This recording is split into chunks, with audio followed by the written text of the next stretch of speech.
Hello, EOD family. This is Arthur Haynes from Indianapolis, Indiana. I'm here today to have a discussion with you about procrastination and why it's a dream killer. Let's face it, all across our nation, we have graveyards full of people who are procrastinating about writing that book, procrastinating about starting that business, procrastinating about making that movie.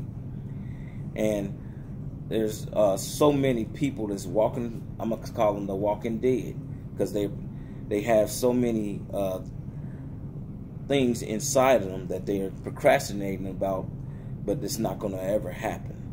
Now, in our business, procrastination is a dream killer, because the longer you procrastinate, the less time you have to try to build your business, or you will never build your business because you're procrastinating and wasting time.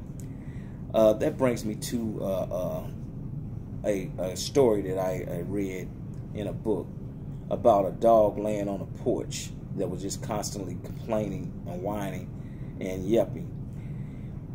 This dog yelped so loud that it became very annoying to the neighbors, and it moaned and whined so loudly it did it all day and it did it all night, and the neighbor just got so annoyed and so irritated that he couldn't take it no more, that he came next door to see why this dog was doing all this and making so much noise.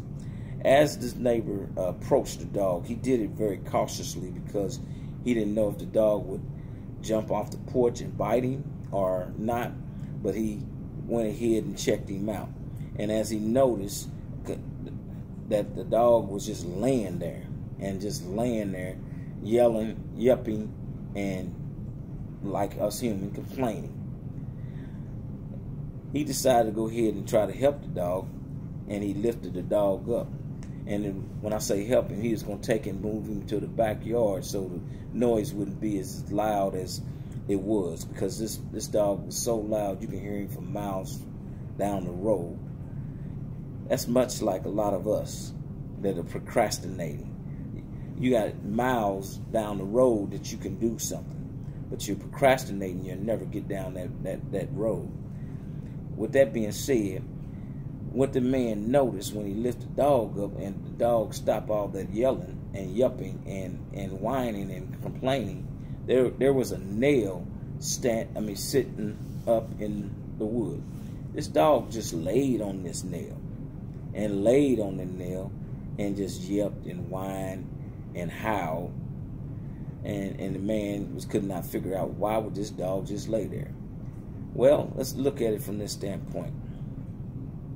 The dog just was not hurting bad enough to move, but he just sat there and he just whined and he yelped because he was in pain. He just didn't hurt bad enough. That's a lot like us humans.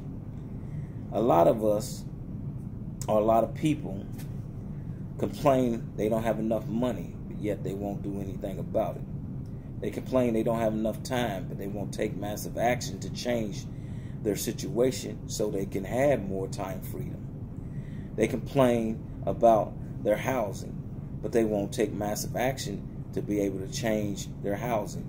They complain about this, they complain about that, but they will not do anything to change it because they're not miserable enough to make a change.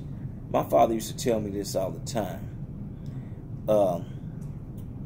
If misery loves company, and he used to also say that, life is what you make it. So with that being said, so many people make their life miserable because they're not willing to make the necessary decisions and take action on moving forward in life.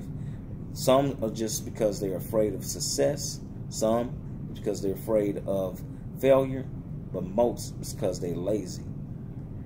I hope what I've said has been helpful or impactful, and you go out and you continuously to walk in your greatness.